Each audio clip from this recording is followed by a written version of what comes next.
तबका को परेशानी है, अति पिछड़ा समाज को परेशानी है, पिछड़ा समाज को परेशानी है, हमारे खेतों में काम करने वाले भाइयों को परेशानी है, ठेला चलाने वाले, रिक्शा चलाने वाले, दुकान लगाने वाले, सब्जी उगाने वाले, भेड़ चलाने वाले, मुर्गी चलाने वाले, इन तमाम भाइयों को है, पैखाना साफ करने वाले, झाड़ू लगाने वाले, इन भाइयों को इस बेरोजगारी से परेशानी है, दिक्कत है, महंगाई से दिक्कत है, परेशान है, फटहाल है। लेकिन केंद्र की नरेंद्र मोदी की सरकार चादर तान के सो गई है। इसलिए हम आपके बीच में आए हैं, अंतिम फरियाद लेके आपके बीच में कि साथियों, इतना देश विकराल स्थिति में है, जब गरीबों के लिए जाति जनगणना की मांग हो रही है, केंद्र सरकार इनकार कर दे रही है, रोजगार की बात हो रही है, इनकार कर रही है, महंगाई बढ़ हुई है, सोई हुई है, गरीबी बढ़ रही है, लेकिन नई शिक्षा नीति ले आए। वह शिक्षा नीति अगर लागू हो रहा, उसने लागू करने का काम किया है, तो आपके बाल बच्चे आने वाले दिनों में न तो डॉक्टर बनेंगे, न तो मास्टर बनेंगे, न तो बीडीओ बनेंगे, न तो सीओ बनेंगे, यानी दलित समाज, पिछड़ा समाज, वंचित समाज शिक्षा से दूर हो जाएगा। इनके साजिशों को हमको समझना होगा साथियों। भारतीय जनता पार्टी जब से आई है, सभी हमारे राजनीतिक साथी बैठे हुए हैं, आप सब भी जानते हैं, सोशल मीडिया के माध्यम से भी आपके पास बातें पहुंचती होगी कि भारतीय जनता पार्टी देश के संविधान को खत्म करना चाहती है। जब भारतीय जनता पार्टी देश के संविधान को खत्म करना चाहती है, तो कौन सा संविधान लागू करना चाहती है? साथियों, भारतीय जनता पार्टी मनुस्मृति का सिद्धांत लागू करना चाहती है, मनुस्मृति का संविधान लागू करना चाहती है। हमारे लोगों को यह जानना और समझना जरूरी है कि भारतीय जनता पार्टी को इस देश के संविधान से नफरत क्यों है, ईर्ष्या क्यों है, घृणा क्यों है, और मनुस्मृति के संविधान से उनको मोहब्बत क्यों है, प्रेम क्यों है। जब तक इस बात को हमारे लोग नहीं समझ पाएंगे, हम भारतीय जनता पार्टी के चाल और चरित्र को नहीं समझ पाएंगे साथियों। मनुस्मृति क्या कहता है? मनुस्मृति का सिद्धांत दलित हो, शोषित हो, वंचित हो, अति पिछड़ा हो, अकलियत हो, किसी को भी पढ़ने लिखने का अधिकार नहीं देता है। यह मनुस्मृति का संविधान है। लेकिन हमारा संविधान, बाबा साहब डॉक्टर भीमराव अम्बेडकर ने जिस संविधान को इस देश में लागू किया, चाहे आप दलित हो, पिछड़ा हो, अति पिछड़ा हो, सवर्ण हो, गरीब हो, नाली साफ करने वाले हो, पैखाना साफ करने वाले हो, खेतों में काम करने वाले हमारे भाई बहन हो, या इस देश की रानी हो, या इस देश की मेहतरानी हो, सबको एक साथ एक स्कूल में एक चटाई पर बैठकर पढ़ने का अधिकार देता है। ये हमारा संविधान हमको अधिकार देता है। इसी संविधान को भारतीय जनता पार्टी के लोग बदलना चाहते हैं साथियों। मनुस्मृति का संविधान आपको वोट देने का अधिकार नहीं देता है, आपको इस देश का शासक बनने का अधिकार नहीं देता है। लेकिन हमारा संविधान, बाबा साहब द्वारा रचित संविधान, इस देश में लागू संविधान, चाहे आप दलित हो, शोषित हो, वंचित हो, अति पिछड़ा हो, गरीब हो, अमीर हो, करोड़पति हो, और उन्हीं के घर में ड्राइवरी करने वाला ड्राइवर भाई हमारे हो, या उन्हीं के घर में पोछा लगाने वाला हमारा सुपर भाई हो, या इस देश का कलेक्टर हो, कमिश्नर हो, या मेहतरानी हो, घास काटने वाले हमारे माँ बहनों हो, दूसरे के घरों में पोछा लगाने वाले हमारे माँ बहनों हो, और उस घर की मालकिन हो, सबको एक वोट देने का अधिकार है और सबके वोट का मान बराबर है। इसी संविधान को भारतीय जनता पार्टी के लोग बदलना चाहता है साथियों। मनुस्मृति का संविधान दलितों को, शोषितों को, वंचितों को, अति पिछड़ों को संपत्ति रखने का अधिकार नहीं देता है। दलित समाज के लोगों के पास, अति पिछड़ा समाज के लोगों के पास, वंचित लोगों के पास घर नहीं होना चाहिए, जमीन नहीं होना चाहिए, उनका बाल बच्चा व्यवसाय नहीं कर सकता है, मनुस्मृति का संविधान कहता है। लेकिन भारत का संविधान, चाहे आप दलित हो, शोषित हो, वंचित हो, पिछड़ा हो, सवर्ण हो, अवर्ण हो, सबको जो है इस देश में रहने का अधिकार है, संपत्ति खरीदने का अधिकार है, घर मकान बनाने का अधिकार है, गाड़ी घोड़ा खरीदने का अधिकार है। यह अधिकार हमको हमारा संविधान देता है। इसी संविधान को भारतीय जनता पार्टी के लोग छीनना चाहते हैं साथियों। इसलिए इस देश को, संविधान को बदलना चाहते हैं।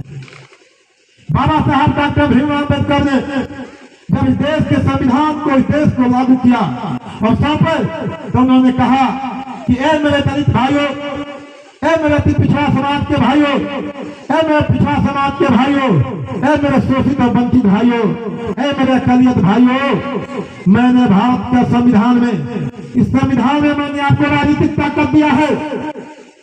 आने वाले दिनों में आपका घर का भी बेटा इस देश का शासक बन सकता है, मैंने राजनीतिक ताकत दिया है। आने वाले दिनों में आप इस देश का शासक चुनिएगा। आने वाले दिनों में आपका घर का बेटा भी मुखिया बन सकता है, सरपंच बन सकता है, विधायक बनेगा, एमपी बनेगा, इस राज्य का मुख्यमंत्री बनेगा, देश का प्रधानमंत्री बनेगा। मैंने संविधान में ताकत दिया है। इसी ताकत के लिए भारतीय जनता पार्टी के लोग इस देश के संविधान को बदलना चाहते हैं, लेकिन उन्होंने कहा किसी संविधान में मैंने आपको न्याय की ताकत दिया है। अब इस देश में जो मनुस्मृति के व्यवस्था में, मनु के संविधान में, मनुस्मृति के संविधान में जो जातियों के नाम पर न्याय होता था, जो जातियों के नाम पर होता था कि एक ही अपराध के लिए अलग अलग जात के लोगों के लिए, अलग अलग संप्रदाय के लोगों के लिए, अलग अलग वर्ण के लोगों के लिए अलग अलग दंड का विधान था, मैंने इसको समाप्त कर दिया है। अब इस देश में एक अपराध के लिए एक ही दंड होगा, चाहे वो हिंदू हो, मुसलमान हो, अगवा हो, पिछड़ा हो, दलित हो, सिख हो, ईसाई हो, मैंने आपके साथ न्याय का अधिकार दिया है। उन्होंने कहा किसी संविधान में मैंने आपको आर्थिक न्याय का ताकत दिए हैं। इस देश के धन पर, इस देश के धरती पर, इस देश के मीडिया पर, इस देश के ब्यूरोक्रेट पर जितना कानून व्यवस्था में ऊपर वाले का अधिकार है, उतना ही अधिकार नीचे वाले का है। मैंने इस संविधान में आपको लिख करके भर दिया है। लेकिन साथियों, ए मेरे गरीब भाइयों, ए मेरे दलित भाइयों, ए मेरे शोषित भाइयों, ए मेरे वंचित भाइयों, लेकिन यह तब तक नहीं हो पाएगा, हमारा संविधान धरातल पर तब तक नहीं उतर पाएगा जब तक कि आपके बाल बच्चे पढ़ेंगे लिखेंगे नहीं। इसलिए अपने बाल बच्चों को पढ़ाओ। और बाबा साहब ने अपने जीवन और दर्शन के बुक में लिखा, किताब में लिखा, ये मेरे गरीब भाइयों, ए मेरे दलित समाज के लोगों, ए मेरी माँ बहनों, अगर आपके घर में 2 शाम का चूल्हा जलता है और आपके बाल बच्चे नहीं पढ़ते हैं, एक टाइम का चूल्हा मत जलाइए, एक टाइम का घर में खाना नहीं बनाइए, उस खाना का पैसा बचाइए, आप एक टाइम भूखे सो जाइए, उसका पैसा बचाइए, अपने बाल बच्चों को पढ़ाइए, तभी जाके यह संविधान इस देश पर लागू हो पाएगा, धरातल पर उतर जाएगा। उन्होंने पिछड़े समाज के लोगों को संबोधित करते हुए कहा, क्या मेरे पिछड़े भाइयों, अगर आपके पास 2 जोड़ी कपड़ा है, एक जोड़ी से काम चलाइए, एक जोड़ी का पैसा बचा के अपने बाल बच्चों को पढ़ाइए। बाबा साहब डॉक्टर भीमराव अम्बेडकर का शिक्षा के प्रति एक क्रांति थी, सामाजिक क्रांति थी। वो चाहते थे कि देश के दलित समाज, अति पिछड़ा समाज, वंचित समाज पढ़ना लिखना सीखे, तभी अपने अधिकारों को, अपने हक की बात कर सकता है, न्याय की बात कर सकता है। लेकिन साथियों, यह कारवां रुका नहीं। बाबा साहब डॉक्टर भीमराव अम्बेडकर का कारवां रुका नहीं, यह कारवां बढ़ता चला गया। और हम लोग के नेता डॉक्टर राम मनोहर लोहिया ने उसको आगे बढ़ाने का काम किया। इसी कारवां को हम लोग के नेता कर्पूरी ठाकुर जी ने आगे बढ़ाने का काम किया। इसी कारवां को हम लोग के नेता आदरणीय लालू प्रसाद यादव जी ने बढ़ाने का काम किया। और जब ताकत मिला, वोट का अधिकार आपके पास आया, और जब बाबा साहब डॉक्टर भीमराव अम्बेडकर ने कहा कि अब इस देश का राजा रानी के पेट से पैदा नहीं होगा, इस देश का राजा अब आपके वोट से पैदा होगा, और आपके वोट से हम लोग के नेता लालू प्रसाद यादव जी बिहार में सत्तासीन हुए, मुख्यमंत्री बने। उन्होंने आते ही अपने संविधान के प्रति कमिटमेंट दिखाया, संविधान के प्रति आस्था दिखाया, और इस संविधान को धरातल पर उतारने के लिए दिन रात एक काम करने लगे। और उन्होंने देश के सबसे वंचित तबका को संबोधित करते हुए कहा कि ए मेरे सफाई कर्मी भाई, ए मेरे सूअर चलाने वाले भाइयों, बकरी चलाने वाले भाइयों, मूस पकड़ने वाले भाइयों, अपने बाल बच्चा को पढ़ाओ। ये हमारे नेता लालू प्रसाद यादव जी का समाज के सबसे अंतिम व्यक्ति को मुख्य धारा से जोड़ने का उनका प्रतिज्ञा था, वो उनका कमिटमेंट था, जो जोड़ना चाहते थे। लेकिन साथियों, जब हमारे महापुरुषों लगातार लड़ते रहे, अम्बेडकर साहब गए, डॉक्टर राम मनोहर लोहिया गए, कर्पूरी ठाकुर गए, लालू प्रसाद यादव गए, यह लड़ाई बेकार नहीं गई। और 50-60 सालों के बाद ही यह परिवर्तन देश में दिखाई देने लगा कि आपके घर का बेटा, कलेक्टर बनकर उन लोगों के सामने खड़ा था जो 50-60 साल पहले उन लोगों के सामने बैठने की जिनकी हिम्मत नहीं थी, उनका बेटा उन्हीं के सामने कलेक्टर बनकर खड़ा था। उसी घर का बेटा वीडियो बन के खड़ा है, उसी घर का बेटा अब इस राज्य का मुख्यमंत्री बनने लगा, उसी घर का बेटा सांसद बनने लगा, विधायक बनने लगा। यह जो बदलाव हुआ, इस बदलाव को मनुस्मृति के मानने वाले लोग स्वीकार नहीं कर पा रहे हैं। परिवर्तन जो हुआ उसको पचाने के लिए तैयार नहीं है। इसलिए साथियों 2014 में जब भारतीय जनता पार्टी के लोग हमारे ही लोगों से धोखा दे करके छल करके जब सत्ता में आई, तो उन्होंने इस देश के संविधान को बदलने के लिए काम करने लगी। और वो जानते हैं, क्योंकि भारतीय जनता पार्टी आरएसएस के लोग, मनुस्मृति के संविधान को मानने वाले लोग, वो बहुत ही चतुर लोग हैं, चालाक लोग हैं, साथी लोग हैं। वो जानते हैं कि बाबा साहब डॉक्टर भीमराव अम्बेडकर ने इस देश के संविधान में इस देश के दलितों को, इस देश के शोषितों को, इस देश के वंचितों को जो अधिकार दिया है, उसके दम पर हम एकाएक डायरेक्ट इस देश के संविधान को नहीं बदल सकते हैं। इसलिए उन्होंने दो तरफा काम चालू किया। एक तो किया कि सबसे पहले समाज के लोगों को शिक्षा से दूर किया जाए, इसलिए उन लोगों ने नई शिक्षा नीति लाया। वह शिक्षा नीति, इसके पहले हमारे पुरखों ने जो शिक्षा नीति लाया था कि अगर एक बच्चा भी पढ़ना चाहता है तो पढ़ाना सरकार का दायित्व है, सरकार का धर्म है, सरकार का काम है। यह सरकार की जवाबदेही है कि कोई घर का बच्चा पढ़ने बगैर नहीं रहे, उसको स्कूल जाना चाहिए, कॉलेज जाना चाहिए, महाविद्यालय जाना चाहिए। यह सरकार का कार्य में था। लेकिन नरेंद्र मोदी ने आते हैं, आरएसएस की सरकार बनी, मनुस्मृति के मानने वाले लोगों की जब सरकार में कुछ बढ़ी, उनका ताकत आया, उन लोगों ने इस देश के संविधान को, इस न्याय को, शिक्षा के व्यवस्था को बदलकर नई शिक्षा नीति लाया। और वह शिक्षा नीति क्या है? विश्वविद्यालयों को बेच दिया गया, बड़े बड़े महाविद्यालयों को बेच दिया गया। और जो गाँव में महाविद्यालय थे, कहा कि अगर इसमें से 3000 से कम बच्चे पढ़ते हैं, इसको बंद करके इनके बच्चे को दूसरे महाविद्यालय में पढ़ाया जाएगा। आप समझिए, नवादा का उदाहरण ले लीजिए। रजौली के इलाके में, कौआकोल के इलाके में अगर कोई महाविद्यालय है, वहाँ 3000 बच्चे तो नहीं जुटेंगे, लेकिन अगर वह महाविद्यालय बंद हो गया तो किनके बच्चे शिक्षा से दूर होंगे? निश्चित रूप से पता लगा लीजिए, देख लीजिए, गिन लीजिए, वह दलित समाज के होंगे, अति पिछड़ा समाज के होंगे, दलित समाज के होंगे, ठेला चलाने वाले, रिक्शा चलाने वाले, टेम्पो चलाने वाले को ही बाल बच्चे होंगे, या उनके होंगे जो 1 बीघा, 2 बीघा, 3 बीघा किसी का जमीन लेकर खेती बाड़ी करते हैं, उनके बच्चे होंगे, यानी निर्धन परिवार के बच्चे होंगे। यानी भारतीय जनता पार्टी इसलिए चालू की है कि जो मनुस्मृति कहता है कि दलितों को, शोषितों को, वंचितों को पढ़ने लिखने का अधिकार नहीं है, यह शिक्षा नीति लाकर कि समाज के अंतिम व्यक्ति को शिक्षा से दूर करने का साजिश होता है। इसका प्रभाव आने वाले 10 साल, 12 साल, 15 साल के बाद दिखाई देगा साथियों। दूसरा, उन्होंने जो काम किया, बेरोजगारी बढ़ा करके और महंगाई बढ़ा करके, महंगाई पर सभी लोग बोलते हैं, सब लोग जानते हैं कि महंगाई कितनी बढ़ी हुई है, लेकिन साथियों यह महंगाई कोई आसमान से टपकी हुई महंगाई नहीं है, कोई बाढ़ नहीं है, कोई प्राकृतिक आपदा नहीं है, कोई सुखाड़ नहीं है।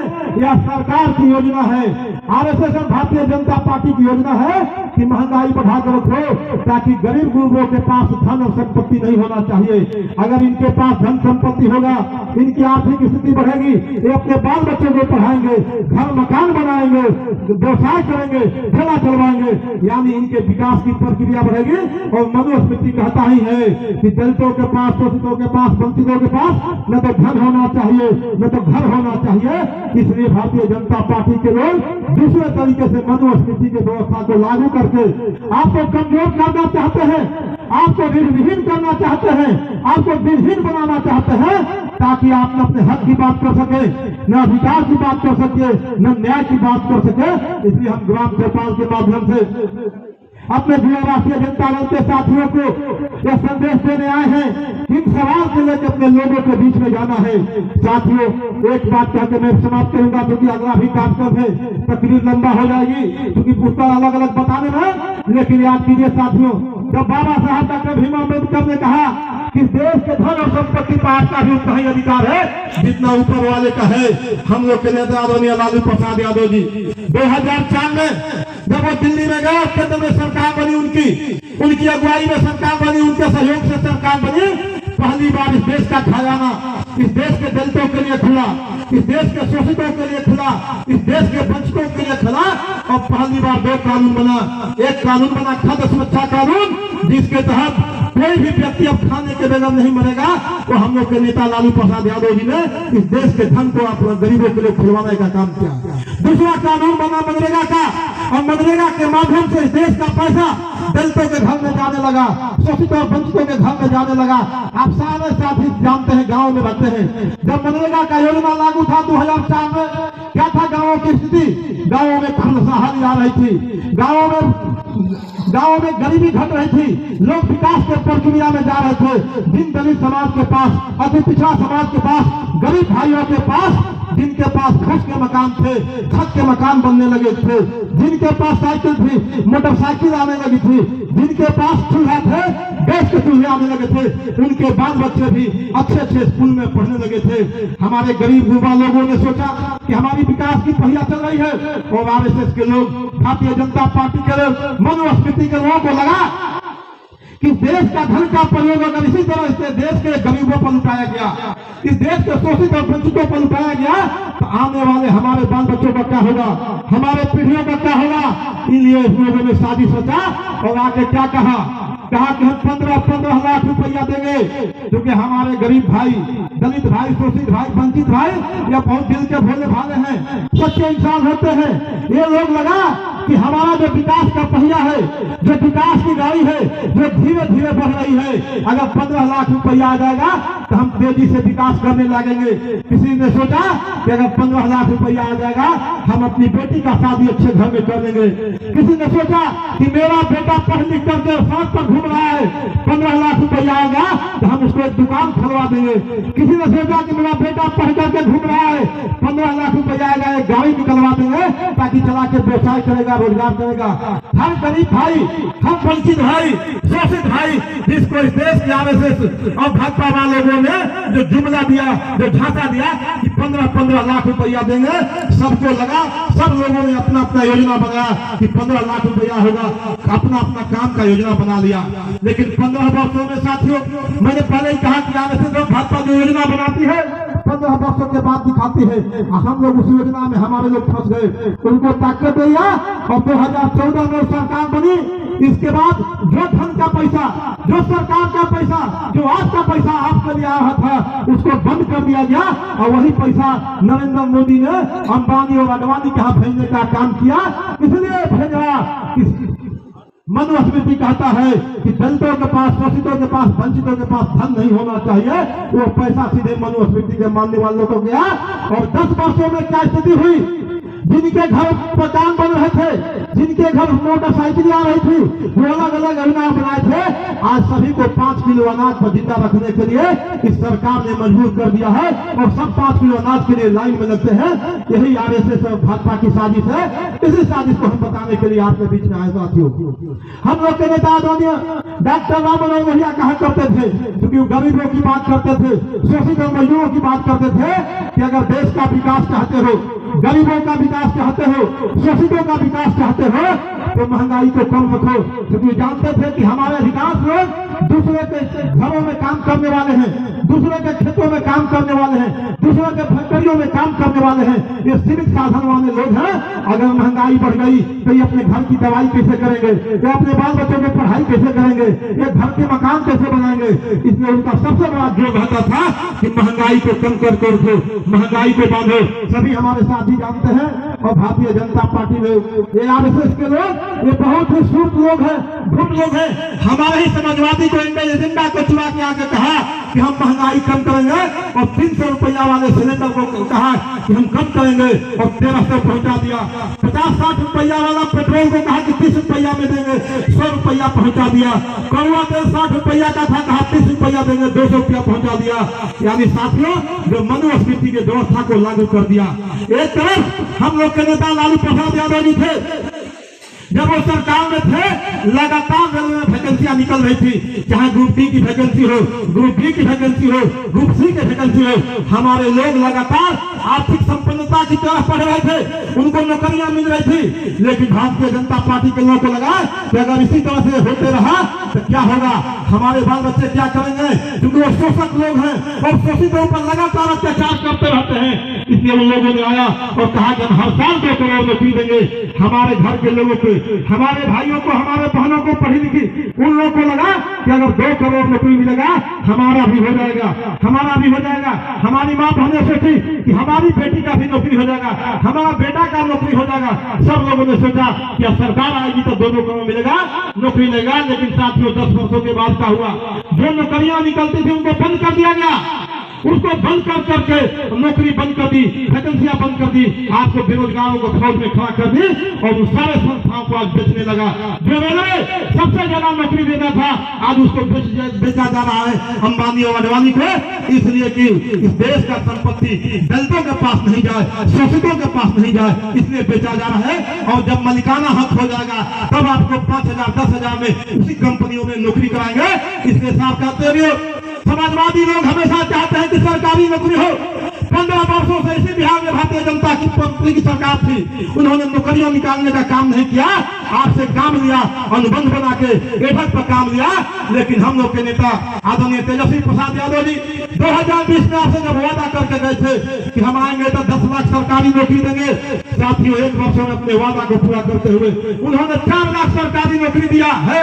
अब समझिए जब सरकारी नौकरी होता है तो उसको 40,000 50,000 60,000 रुपया महीना मिलता है, और यहाँ अनुबंध पहुंचता है तो 5,000 7,000 8,000 देता है। यानी हम लोग के नेता चाहते हैं कि देश का जो हक है, गरीबों का हक है, जो इस देश का खजाना है, उस पर दलित समाज का हक है, पिछड़ा समाज का हक है, इसलिए उसको खोजना चाहते हैं। साथियों केंद्र सरकार जाति की जनगणना नहीं कर रही है, लेकिन बिहार में कल ही आखिरी रिपोर्ट आया है कि देश में ऐसे भी परिवार हैं, 1 लाख परिवार है जिनके घर में कोई साधन नहीं है, कोई व्यवस्था नहीं है उनका आमदनी होने का।